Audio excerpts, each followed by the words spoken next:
Hello, my name is Dr. Anita Knight-Coonley. My students typically call me Dr. K, and welcome to this tutorial on study skills and more specifically the Pomodoro Technique. Let's roll up our sleeves and begin.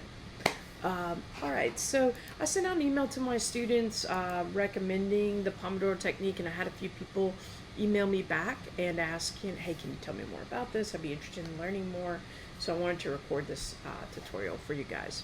So let's talk a little bit about the history of the Pomodoro Technique. It was created by Francis Cirillo, a computer scientist who was Italian. And in Italian, the name for tomato is Pomodoro. And so he found a Pomodoro timer, tomato timer, similar to this, except they're probably red, in his kitchen, and started using it. And he would set the timer for 25 minutes. And he was a university student struggling to complete his assignments and wanting to find a method to help him. Set the timer for 25 minutes. He would work for 25 minutes. The timer would go off. It would sound like that. And then he would set it for 5 minutes and take a 5-minute break. Timer went off. He would set it for 25 minutes again and continue working. But each time he worked, he would have a Pomodoro square next to each task, and then when he finished the task, he would put an X in the square and mark it off. And so we'll talk more about how the technique works in just a moment, but this technique is useful in many ways. It helps with sustainability because it encourages taking breaks as you work. It helps engage the prefrontal cortex, also known or also called the boss in your brain, or as Dr. Daniel Emmon calls it, the cop in your rearview mirror. That helps you stay on task and on track,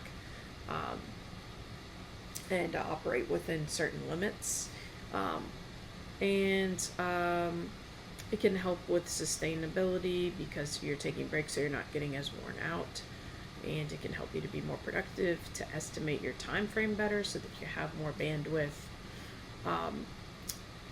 There is a story about a wood chopping competition that I've heard, and it's the moral of the story is pretty important. So there's two guys set out to chop a massive amount of wood, and one guy decides, hey, no breaks, no days off, I'm going all in.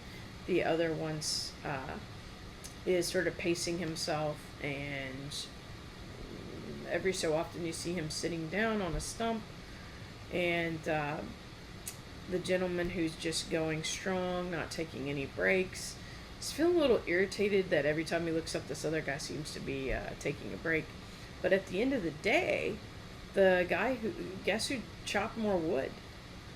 You probably guessed it. The guy who was taking breaks and was sitting on a stump, he chopped nearly twice as much wood as his counterpart. So as they were chatting, the man who didn't take any breaks said, hey, how is it that you managed to chop so much wood?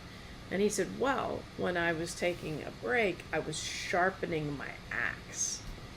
And so sharpening his axe was powerful. He was able to chop more wood. And so the same is true for us. When we take breaks and we do restorative activities that allow us to refuel, then our next Pomodoro can be even more productive. So the component of the Pomodoro Technique that involves taking short breaks is very important. So let's talk a little bit about how it works. So you start with a task, and let's say that task might be creating a Pomodoro video, right? And let's say you estimate how long the task will take. So 25 minutes is one Pomodoro, then a 5-minute break, and then another 25-minute Pomodoro.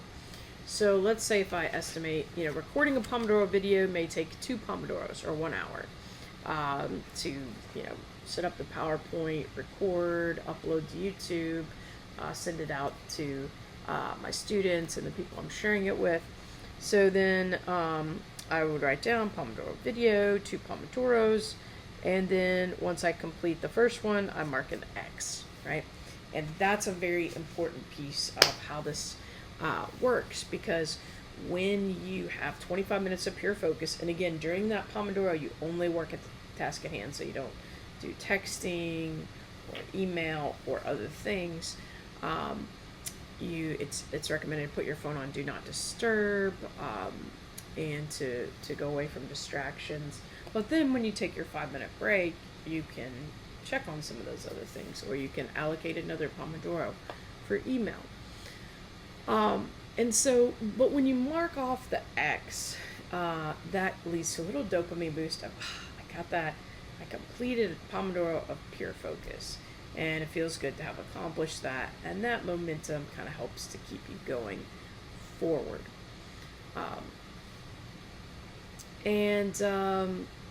Another thing to keep in mind is that the Pomodoro helps with focus and concentration. It helps you to focus on one task, encouraging you to focus on one task. Helps with time management because you're able to track how many Pomodoros did this task take, and then better estimate in the future how many Pomodoros a task will take. So another thing about the Pomodoro technique is that you may have noticed when you set the timer, there's a ticking sound. I'm not sure if you guys can hear that, but it makes a ticking sound. And so there's a power of association where your brain begins to associate the ticking of the timer with productive focus. Now, the developers of the Pomodoro Technique talk about how in the beginning, and I've found this with working with us students in a college counseling center, is that sometimes students feel anxious when they hear the ticking of, oh, time is passing, I've got so much to do. But the idea is, as you continue doing the Pomodoro and you train yourself, you change that self-talk to, time is passing, and I am working, and all is well. And but your brain begins to associate a ticking sound with focus. And the wind up with sort of winding up to focus. So sometimes it's nice to use the actual tomato timer. There's also an app. So for example, this is an app, I think it's called Focus Keeper. And as you can see with the ticking timer that I have a Pomodoro going right now, and it will log how many Pomodoros there are. It will give you stats on your time spent focusing during that day or that week. You also have a list, a task list, and you can list Pomodoros that you want to use every day. So just a couple of things to keep in mind about how you might use the Pomodoro app. I recommend choosing a study task, such as, completing a topic selection research paper, estimating how long the task will take, writing it down, so that you might have whatever the task is.